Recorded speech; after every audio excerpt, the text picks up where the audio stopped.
Hello, welcome to the Week 8 edition of the Milwaukee Hurling Club's video Dish from the Pitch, brought to you by Midwest Orthopedic and Guinness. I'm your host, Jack Harold. With me is my co-host, Jason Kirkpatrick. Jack, play was intense this week as playoffs are just around the corner. You wouldn't know that on Sunday, though. Nothing was set in stone as everybody hit the pitch. First game of the day, let's get right to it. Trinity versus McBob's. It was a very physical game from the get-go, despite being an early start to the morning. Trinity's passing was crisp, and that movement led to some early points. The Rebels were spreading that love around, though, with touches from Ronnie Hansen and Jesse Rodriguez getting his first point of the year. McBob's were no slouches in the passing game either, though. They stayed close through the first quarter, thanks to strong defensive efforts from Denise Labotsky. The Gale Winds were taking advantage of second chances and creating from their full forwards who were slapping things back into play all day. And Mia Michaels slammed a goal home for her second week in a row. Trinity with a quick retaliation goal by Ronnie Hansen, though, and both teams were playing incredibly well as they got into the half. Trinity 1-5, 8 points to McBob's 1-4, 7 points, a slim margin. Strong fighting in the second half from both teams, though. It's McBob's who goes on the run with several scoring plays. Pat Foley, Jesse Rapkin, and Killian Manti all getting into the action, netting them three goals and 5 points in the quarter. Strong defensive backing behind them with John McCarville as well. Trinity was able to keep putting up the points sporadically, and a goal from Matt Hooper, his first ever as well, put the Rebels within single digits of McBob's, getting close. But McBob's was still firing on all cylinders, and Adam Blackwell and Matthew Gales kept the Gale Winds going. And just like deja vu, Kyle Christensen sunk a fourth quarter goal to seal the deal. McBob's goes for 3 in a row, 5, 16, 31 points total over Trinity's 2-8, 14. Jack, great teamwork from McBob's. They're playing well together, passing, talking, really starting to finally enjoy themselves. Yeah, McBob seems to have really found a winning formula. Too bad it's a little late in the season for them to really make a run at the playoffs. It's a shame because they're really firing on all cylinders right now. Good time to have momentum. On to the second game of the day, Irish Pub versus County Clare. Clare, despite being down players, continued their goals-or-nothing style. It really put Irish Pub back on their heels, and Clare was up very solidly at the half. 4 goals, 4 points for a total of 16, to 0 goals, 7 points for a total of 7. The second half was more of the same. Clare continued to be just a goal-scoring machine. Irish Pub put together a last quarter push, but it wasn't nearly enough to overcome Clare's good head start. Clare ends up winning the game, 8 goals, 9 points for a total of 33 to Irish Pub's 2 goals, 12 points for a total of 18. Clare seems to have patented the goal hunter style, and it's really paying off for him. Yeah, Pub just can't catch a break, and Clare, unfortunately right now, playing just exceptional hurling. On to the next game, Brokaw versus Burks. This game was really all about Brokaw from the start. Burks was missing players and had a couple show up late. The fullback line was pretty strong, but Brokaw's Alec Fortier still managed to sling 2 goals into the net. Brokaw just had excellent passing and positioning all first half, giving them a nice solid lead at the half of 2 goals, 8 points for a total of 14 to Burks, 0 goals, 4 points for a total of 4. The second half was more of the same. Brokaw's stellar defense continued to hold back Burke's offense and really dictated the pace of the game, allowing no goals the entire game. Passing, positioning, communication solidified the win for Brokaw with a solid 3 goals, 18 points for a total of 27 to Burke's 0 goals, 8 points for a total of 8. It was a bit of a bittersweet loss for me personally, but Brokaw simply played the way a hurling team should. They had great passing, great communication, great positioning. They're setting themselves up to win each and every time. It's great to see. Yeah, that time of year, people are doing the playoff math. They're kind of rooting for Brokaw to maybe take a loss, but they're holding solid. We'll see how it turns out. On to the next game of the day, Silver Spring House versus Slims. Slims got going with some great passing, really penetrating deep into Silver Spring House territory at first. Aaron Clapper pointed for Slims early in play, really had a great match altogether.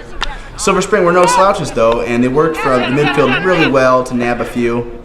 Everything was tied up at 4 after 1 quarter. Slims was able to sneak a goal past Joel Travis, but it was the only one he'd give up all game. And Shannon Kuchenmeister entered right back though, and kicked a goal in to boost her heavyweight squad and pull even at the half, 10 each for the team, both teams. Silver Spring came out really pumped up after the half, though. They were beating Slims to the ball. They topped it off by scoring a lot of points. Joel Engelbrechtson got out there. He got him a goal. Slim's defense put a stop to the Silver Spring goal attack, though, and then they just switched over to the points from above. A Slim squad that was short on people just couldn't keep up with everything as the match dragged on, and they never stopped trying, though. A good, clean match, but Silver Spring coming out on top in this one. 5-14, 29 points to Slim's 110, 13 points total. A great game for Silver Spring House. Another case, though, of a team being down on numbers, and it can really sink you. So we've seen it a bunch this year. Hopefully these teams can get strong for the end of the season. Yeah, Slim's being down players really hurt, but on Silver Spring's side, hey, they're making a bid for the playoffs, and they're in very good position going into the last few weeks. On to the final game of the day, All Tool Sales versus Ale House. The theme of the week seems to be one team being down players. It was Ale House's turn this time. They ended up needing 4 subs. And the subs, they did play very well as individuals, but they had a hard time coming together as a team. All Tool really pressed their advantage on this, passing, opening up really good scoring opportunities. And at the end of the first half, it was All Tool up, 2 goals, 5 points for a total of 11, to Ale House's 0 goals, 6 points for a total of 6. The second half, the play became much more physical, both sides not willing to back down. All Tool was searching for a playoff spot, and Steve Schmidt had an amazingly lucky free that bounced over the keeper's head in for a goal. Marauder Sam Hanrahan really stepped up as a leader for Ale House, not letting his temper get the best of him and showing exactly how to stay in the game and kept pushing for goals. But in the end, it just wasn't enough. Ale House ended up losing to All Tool 5-14-29 to Ale House's 114-17. Yeah, Ale House, like a lot of other teams this week, has been suffering from injuries and missing players. Yet somehow they still managed to come out and have a very strong showing against a very tough opponent. Big kudos to them. Yeah, a lot of teams wishing that the season was just a few weeks longer to extend their run, help them get in the playoffs. All Tool, though, looking solid. Good contender for a last playoff spot. And now let's look at the leaderboard. Brokaw back in action this week and still on top at 5-0. Shamrock Club right behind them in a virtual tie. Silver Spring House and All Tool right on their heels and back in the playoff picture. Burke's dropping a little after 2 losses in a row. County Clare and Slims swapping places from last week. McBob's vaulting over Trinity after this week's win. And Ale House and Pub rounding out the league. Coming up next week, we start the day off with youth games. Then Irish Pub takes on Ale House. Shamrock Club versus McBob's. All Tool Sales versus Brokaw. Trinity versus County Clare. Remember to support our sponsors. The round robin on Thursday, July 24th will be at Trinity 3 Irish Pubs. And if you like the brew, come out to the homebrew competition at the Party at the Pitch on August 10th after the semifinal matches. If you're interested in making a homebrew, please contact Luke Pappenfuss for more information at luke_fuss@yahoo.com. Irish Fest is right around the corner, and both the MHC and Irish Fest need your help to make it the fun success we all enjoy. Contact Megan Neuenschwander at megalulu2900 at sbcglobal.net or call or text her at 414-897-3583.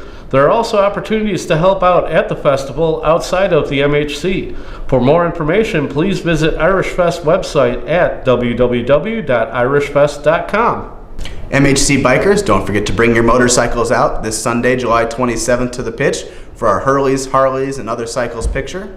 Thanks for joining us. And also remember to like us and share us on Facebook and YouTube. Also remember to check out the online magazine version of Dish from the Pitch with more comprehensive coverage of these games plus many other feature stories. Thank you for joining us, and we'll see you next week.